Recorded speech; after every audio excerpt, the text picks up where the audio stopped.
Selamat berjumpa Bapak Ibu Saudara-saudari, para pengikut setia Sampan dimanapun saat ini Anda berada. Kembali saya menyapa Anda sekalian, semoga selalu sehat dan diberkati Tuhan. Saudara-saudari terkasih, agama bukan sumber keuntungan.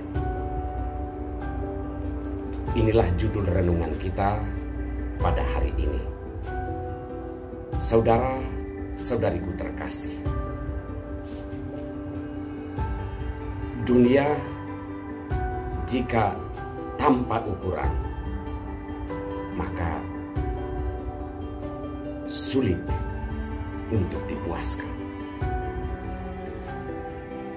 Segala macam hal yang ada di dunia ini membuat kita tertarik dan ingin memilikinya. Dan jika tidak ada penyaring terhadap hal-hal duniawi ini, maka hidup kita akan kita habiskan dengan pencaharian di luar batas kemampuan kita sekalipun. Hari ini kita diajak dengan suatu pesan, iman harus disertai dengan rasa cukup. Karena tanpa memiliki rasa cukup di dalam hidup iman kita, maka kita sedang mengajarkan sesuatu yang penuh dengan kebohongan, yang tidak sesuai dengan ajaran yang sehat, yakni ajaran Kristus, dan yang bertentangan dengan ajaran kebenaran. Saudara-saudari terkasih, Paulus dalam suratnya hari ini menegaskan hal tersebut secara terang-terangan dan secara jelas kepada kita, bahwa iman itu harus disertai rasa cukup.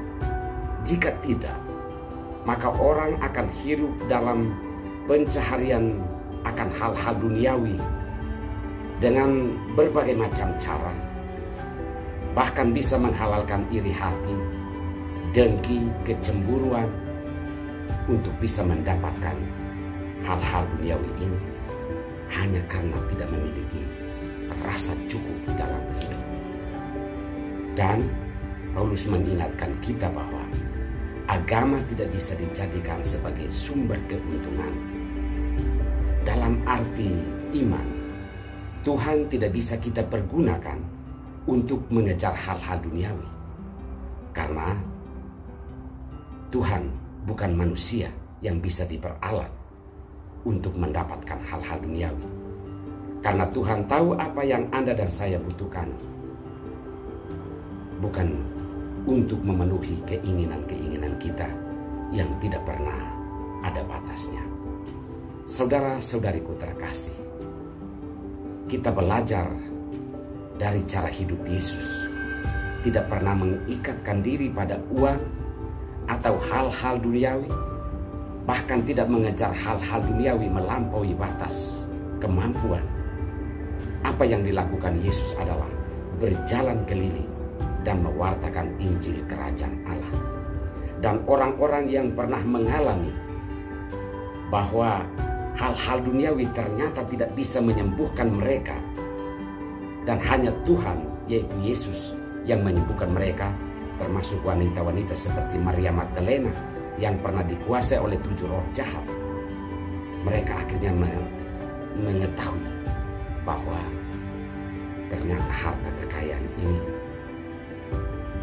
kita lahir juga tidak bawa apa-apa, kita mati, kita pergi juga tidak akan membawa apa-apa, dan tidak ada gunanya karena tidak menyembuhkan kita dari kuasa-kuasa kegelapan atau penyakit yang menghinggapi kita.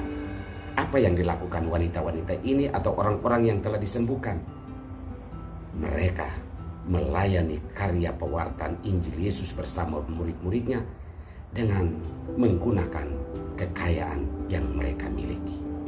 Saudara-saudari terkasih, memiliki banyak harta duniawi tidak salah.